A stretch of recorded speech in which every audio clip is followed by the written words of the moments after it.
once you get the two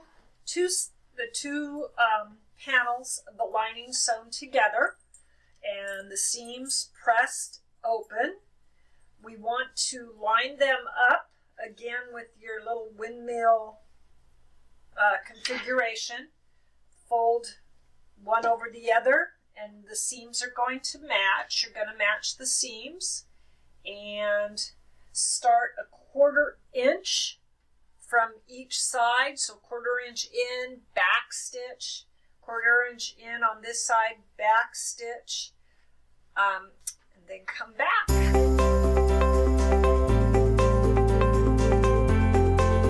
Okay, good morning. Once we have got our familiar windmill shape with our linings, we are going to close up the lining on the 4 seams.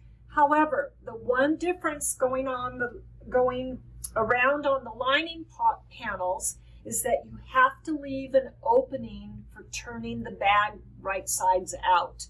So the directions say from your Y seam edge, measure out 5 inches, and then measure out another 6 inches, which gives you only 1 inch for turning the bag. Personally, I think you need at least 2 inches to turn the bag. And you will be stitching that at the very end with either a slip stitch, or you can actually do it on the sewing machine if you don't mind the seam showing. So go ahead and turn all your sides together and sew your lining up.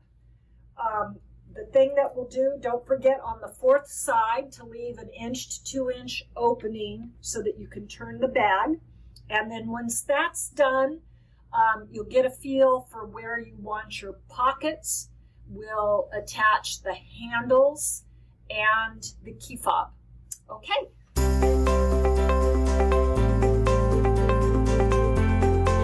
Now, once you have your lining panels all sewn together, and a quick reminder before we move on, make sure you have the 1 inch to 2 inch hole or space in one of your seams. Here's mine, so that you can turn everything through that when we sew the lining to the top of your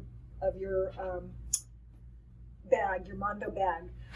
The next thing we want to do is on that lining, you kind of want to pull it right sides out so you can place your pockets where you want them. I'm going to do 2 in this black and white fabric on the orange.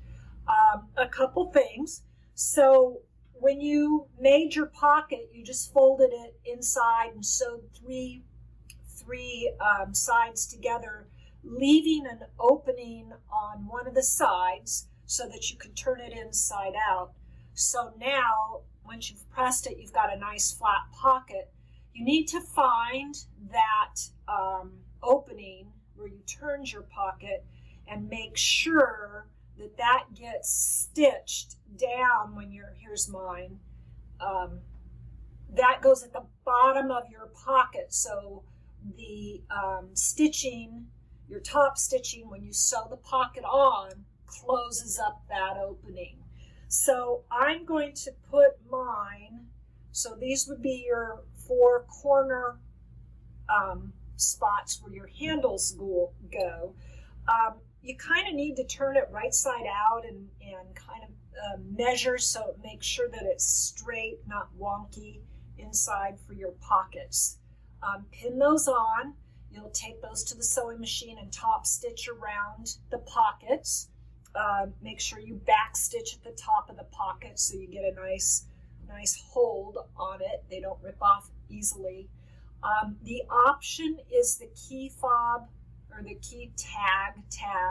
So what I've done is I've selected a corner, one of the corners going down, pin one side to each panel. So each end of the keychain holder goes on a different panel side. So also when you take that to the sewing machine, you're going to want to sew that within the your stitching line where the lining and the top go together. Go back and forth several times, especially if you carry heavy keys, because that'll rip right out if you don't. So back stitch inside the seam line, about 4 times, make it nice and sturdy. You want to do the same thing now. Take your bag top, and if you look on the lining, the interfacing side of your bag panels, it says stitching line. So we're going to stitch those first before we put the lining together. So you see the line, just take the top of your handle so that it goes corner to corner and it's even, and then on the inside stitching line, again stitch back and forth end to end about 4 times. You want to make that handle really strong. I have seen one of my friends just did it inside the lining. The only stitch she had holding the handles on was the single stitch from the when you stitch the lining to the bag, and they pulled out very shortly afterwards. So make sure we're going to stitch it one time now, and then again it gets stitched when we put the lining and the tops together. So do that first. Get your handles and your optional pockets and optional key tab. Get those sewn on and secured real well, and then all you do is put your lining to your top. We'll go over that again.